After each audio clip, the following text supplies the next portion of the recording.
The call came on a Tuesday morning in October. Tina Turner was in the kitchen in Kusnacht when Erwin handed her the phone. He had already spoken to the person on the other end. His expression told her what the call was about before she took the receiver. Soka Gakkai International's center in Geneva was calling to tell her that Mr. Toda was dying. He had asked, through the person who made the call, whether Tina Turner would come. Mr. Toda was 81 years old. He had been teaching Buddhist practice for 53 years. He had taught in the same small study in Geneva, the same bookshelves, the same wooden desk, the same window looking out onto the same quiet street for all of those 53 years. He was not famous.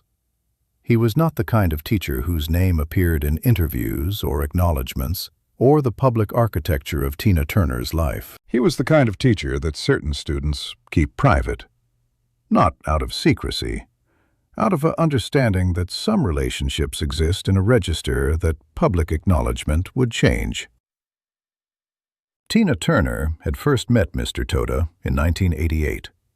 3 years after the world had watched her become the most exciting performer alive again. 3 years after 4 Grammy Awards and 12 million albums, and the kind of comeback that the music industry does not fully recover from being wrong about. She had been practicing Buddhism since 1973. She had learned to chant in a living room in Los Angeles from a woman named Grace, whose name almost nobody knew. She had carried the practice through everything that followed: the 37 rejections, the half-empty clubs, the Grammy stage, the world tours. By 1988, she had been practicing for 15 years. She knew the practice the way you know something you have done every day in every condition for 15 years. And she had begun to understand that knowing something every day in every condition is different from understanding it. A mutual contact had mentioned Mr. Toda, not with fanfare, the way people mention things they consider important but not urgent. She went to see him in Geneva on a Thursday afternoon. She had not planned to stay long. She stayed for 3 hours. She came back the following Thursday, and the Thursday after that. For the next 35 years, Tina Turner met with Mr. Toda when she was in Europe. Not every week, not on a fixed schedule. When she needed to. When the practice raised questions that the practice itself could not answer, and she needed to sit across from someone who had been sitting with those same questions for 53 years. Mr. Toda never asked her about the Grammy Awards. He never asked about the world tours or the comeback, or the specific architecture of a life that the entire world had watched her rebuild from 36 cents. He asked about the practice, about what she was finding in it, about where she was resisting, about the difference between chanting as a habit and chanting as a genuine encounter with the thing the chanting was for. These are not comfortable questions, not for anyone. Not even for a woman who had spent 40 years becoming comfortable with discomfort. Tina Turner has said, in the private conversations that her closest friends have carefully shared over the years, that Mr. Toda was the only person in her life who consistently asked her questions she did not already know how to answer, and that this was, for someone who had answered questions for 40 years in front of cameras and journalists and biographers, the most valuable thing anyone could offer her. She drove to Geneva on the Tuesday morning. Erwin offered to come. She told him she would go alone. The drive from Kusnacht to Geneva takes approximately 2.5 hours. She has described that drive only in the most general terms. That she chanted for most of it, that she was not ready, that being not ready was, she understood, the correct condition for what was ahead. Mr. Toda was in bed when she arrived. The study, the same bookshelves, the same wooden desk, the same window, was through a doorway to the right of the bedroom. The person who had made the call met her at the door and took her to him. He was smaller than she remembered. This is what people say about the dying, that they are smaller, that the body, in this final negotiation with itself, seems to be releasing something it had been holding for a very long time. Mr. Toda opened his eyes when she came in. He looked at her for a moment. "Anna May," he said. He was the only person outside of Nutbush, Tennessee, who called her that. She had never asked him to stop.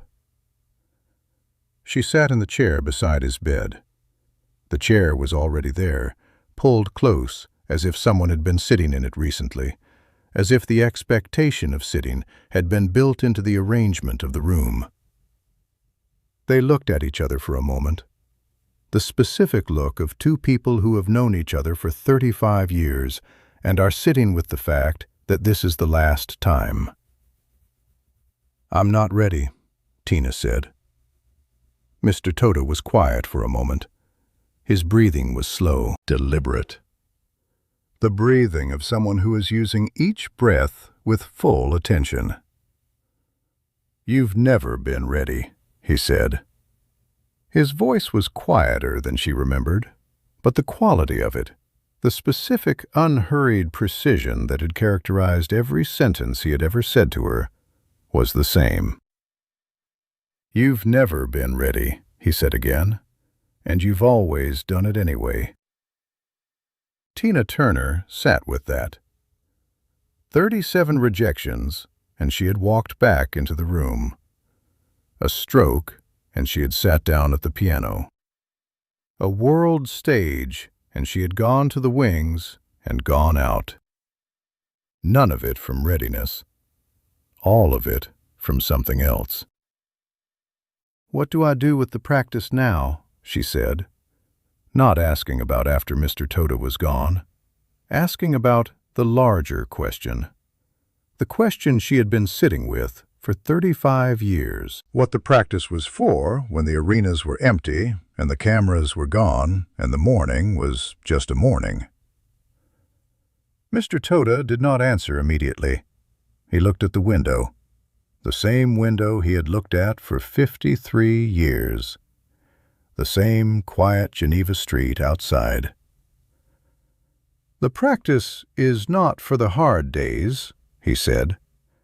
"You already know what to do on the hard days. The practice is for the ordinary ones." He turned back to look at her.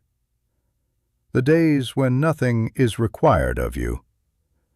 The days when nobody is watching. The days when you could choose not to. Those are the days the practice is for." Tina Turner sat in that chair for 2 more hours. They did not speak for most of it. The silence between two people who have been sitting across from each other for 35 years does not require filling. Before she left, she took his hand. He let her hold it. He died 3 days later, on a Friday morning, the same quiet street outside the same window. Tina Turner chanted for him that morning. She has said she felt the moment. Not provably, not in any way that would satisfy a person who requires proof. In the way that the practice sometimes allows, a shift, a completion. She continued chanting every morning after, not because she was required to, not because the hard days demanded it, because of what he had said about the ordinary ones, the days when nothing is required, the days when nobody is watching, the days when she could choose not to. Those are the days the practice is for. If this story moved you, if you have ever had a teacher who asked you questions you didn't know how to answer, subscribe and share this video. Leave a comment. Tell us about the person who called you by your real name.